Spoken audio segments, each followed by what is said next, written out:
রমজানের ৩০ দিনের কাজ শেষ হবে মাত্র একদিনে।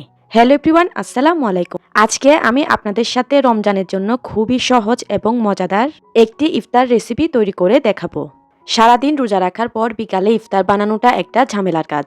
তাই ইফতারের কাজটাকে সহজ করতে মাত্র ১ পিস মুরগির মাংস দিয়ে কিভাবে সারা মাসের জন্য ফ্রোজেন নাস্তা বানিয়ে রাখবেন তা নিয়েই থাকছে আমার আজকের এই রেসিপিটি।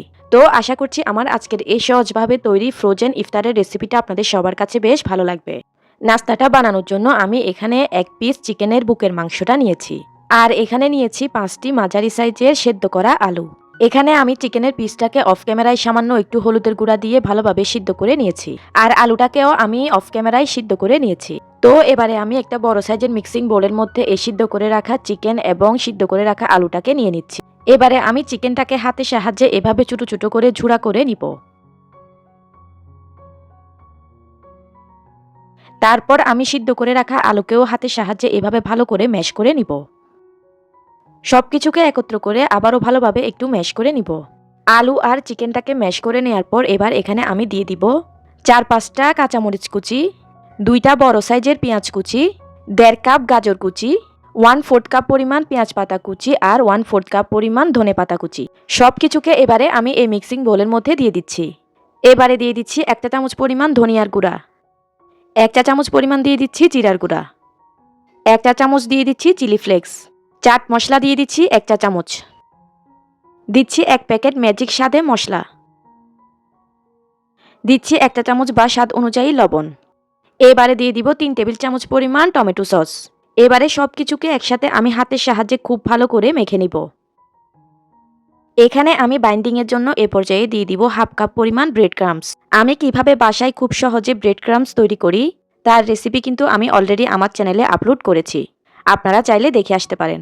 ব্রেড ক্রাম্বস দেওয়ার পর আমি আবারও সবকিছুকে ভালোভাবে মেখে নিচ্ছি। আমি সবকিছুকে ভালোভাবে মেখে নিয়েছি। এবারে হাতে একটু তেল মেখে নিয়েছি। এখন কিছুটা মিশ্রণ হাতে নিব। এরপর নিয়েছি এখানে একটা ঢাকনা। আমি এই ঢাকনার মধ্যেও তেল মেখে নিয়েছি, যেন নাস্তাগুলো ঢাকনা থেকে ইজিলি বের হয়ে আসে। এবার আমি মিশ্রণটাকে ঢাকনার উপর এভাবে সমান করে দিব। তারপর আঙুলের সাহায্যে এভাবে একটা ছিদ্র করে নিব। তো এখন এই যে হয়ে গেল ডোনাটের শেপ। তো এভাবে করে আমি সবগুলো ডোনাট বানিয়ে নিব। আজকে আমি এখানে বয়মের ঢাকনা ব্যবহার করেছি এই জন্য যে যেন সবগুলো ডোনাটের সাইজ একই রকম হয়। তো দেখতেই পাচ্ছেন এখানে আমি সেমভাবে বাকি সবগুলো ডোনাটকে বানিয়ে নিয়েছি। অর্ধেকটা মিশ্রণ দিয়ে আজকে আমি ডোনাটের শেপ দিয়েছি, আর বাকি অর্ধেকটা মিশ্রণ দিয়ে আমি কাটলেটের শেপ দিব।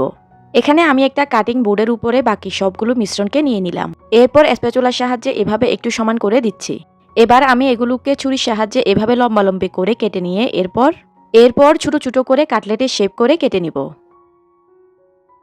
এই যে দেখতেই পাচ্ছেন আমি সবগুলোকে কেটে নিয়েছি। এরপর এখন এগুলোকে তুলে আমি হাতের সাহায্যে একটু সমান করে নিব।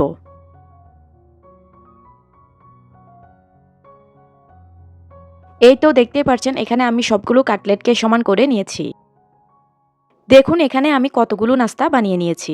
এবার এই নাস্তাগুলোকে এভাবে করে ডিপ ফ্রিজে রাখতে হবে ১ ঘন্টার জন্য, যেন এই নাস্তাগুলো একটু শক্ত হয়ে যায়। তো এখন আমি এগুলোকে এই অবস্থায় ডিপ ফ্রিজে রেখে দিব শক্ত হওয়ার জন্য। এর ফাঁকে আমি এখানে একটা বাটির মধ্যে নিয়ে নিচ্ছি মেজারমেন্ট কাপের 1/2 কাপ পরিমাণ আটা। আটার মধ্যে এখন আমি দিয়ে দিলাম ১ চা চামচ পরিমাণ চিলি ফ্লেক্স, দিয়ে দিচ্ছি 1/4 চামচ লবণ, আর দিয়ে দিচ্ছি ১ প্যাকেট ম্যাজিক স্বাদে মশলা। এখন অল্প অল্প করে নর্মাল পানি মিশিয়ে একটা ব্যাটার তৈরি করে নিতে হবে। এই ব্যাটারের থিকনেস তেমন পাতলাও হবে না, আবার তেমন ঘনও হবে না। ঠিক এই লেভেলের করে এই ব্যাটারটাকে তৈরি করে নিতে হবে। এখন এখানে আমি নিয়েছি আটার ব্যাটার আর নিয়েছি পরিমাণ মতো ব্রেড ক্রাম্বস। নাস্তাগুলোকে আমি ডিপ ফ্রিজ থেকে বের করে নিয়েছি শক্ত হয়ে যাওয়ার পর। এবারে এখান থেকে আমি একটা কাটলেট নিয়ে প্রথমে আটার ব্যাটারের মধ্যে কাটলেটটাকে ভালোভাবে চুবিয়ে নিব। এরপর ব্রেড ক্রাম্বসের সাহায্যে কাটলেটটাকে ভালোভাবে কোট করে নিতে হবে। এখন দেখতেই পাচ্ছেন এখানে কিন্তু আমার একটি নাস্তা রেডি। তো একইভাবে আমি বাকি সবগুলো কাটলেটকে এভাবে রেডি করে নিব। এখন আমি যে ডোনাটগুলো বানিয়ে রেখেছিলাম সেগুলোকেও একইভাবে আটার ব্যাটারের মধ্যে চুবিয়ে নিয়ে তারপর ব্রেড ক্রাম্বসের মধ্যে ভালোভাবে কোট করে নিব। তো আমি একইভাবে বাকি সবগুলো ডোনাটের শেপকে রেডি করে নিব। তো দেখতেই পাচ্ছেন এখানে কিন্তু আমি অফ ক্যামেরায় সবগুলো নাস্তাকে রেডি করে নিয়েছি। মাত্র ১ পিস মুরগির মাংস দিয়ে দেখতেই পাচ্ছেন ভিউয়ার্স কতগুলো নাস্তা আজকে আমার তৈরি হয়েছে। এবারে আমি দেখিয়ে দিচ্ছি আমি এই নাস্তাগুলোকে পুরো রমজান মাসের জন্য কিভাবে ফ্রোজেন করে রাখছি। নাস্তাগুলো যখন শক্ত থাকবে সেই অবস্থায় নাস্তাগুলোকে এভাবে একটা এয়ারটাইট বক্সে ভরে রেখে দিলে নাস্তাগুলোকে পুরো রমজান মাস পর্যন্ত ফ্রোজেন করে রেখে খেতে পারবেন। আর এই অবস্থায় কিন্তু নাস্তাগুলোকে অবশ্যই ডিপ ফ্রিজে সংরক্ষণ করতে হবে। নাস্তাগুলোকে এই অবস্থায় বক্সে ভরে নেওয়ার সময় খেয়াল রাখবেন নাস্তাগুলো যেন শক্ত থাকে। আর নাস্তাগুলো যদি বানাতে বানাতে নরম হয়ে যায় সেক্ষেত্রে আপনারা নাস্তাগুলোকে একটা ছড়ানো ট্রের মধ্যে রেখে তারপর ডিপ ফ্রিজে রেখে আবারও 1 ঘন্টার জন্য নাস্তাগুলোকে শক্ত করে নেবেন। এরপর নাস্তাগুলো যখন শক্ত হয়ে যাবে তখন এভাবে একটা এয়ারটাইট বক্সে ভরে নাস্তাগুলোকে রেখে দিলে নাস্তাগুলোকে প্রায় 1 মাস পর্যন্ত সংরক্ষণ করে রেখে খেতে পারবেন। শুধুমাত্র ইফতারের 5 মিনিট আগে এগুলোকে ডিপ ফ্রিজ থেকে বের করে নিয়ে তারপর তেলে ভেজে নিলেই হয়ে যাবে।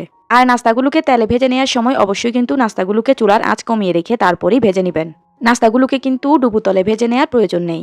অল্প পরিমাণ তেল দিয়ে এগুলোকে চুলার আঁচ কমিয়ে রেখে ভেজে নিলেই এগুলো একেবারে ক্রিস্পি তৈরি হবে। আমি তো বলবো রমজান মাস আসার আগে আগে আপনারা এই নাস্তাগুলো এখনই বানিয়ে ডিপ ফ্রিজে সংরক্ষণ করে রেখে দিন। এতে করে সারা মাস আর ইফতারি নিয়ে ঝামেলা থাকবে না, আর পুরো রোজার মাস ইবাদত বন্দেগিতে কাটিয়ে দিতে পারবেন। তো আমি আশা করছি মাত্র 1 পিস চিকেন দিয়ে রমজানের জন্য ফ্রোজেন এই নাস্তার রেসিপিটা আপনাদের সবার কাছে বেশ ভালো লেগেছে। ভালো লেগে থাকলে কিন্তু ভিডিওতে অবশ্যই একটা লাইক দিয়ে দিবেন। আমি তাহলে আজকের মতো এখানেই বিদায় নিয়ে নিচ্ছি। আল্লাহ হাফেজ।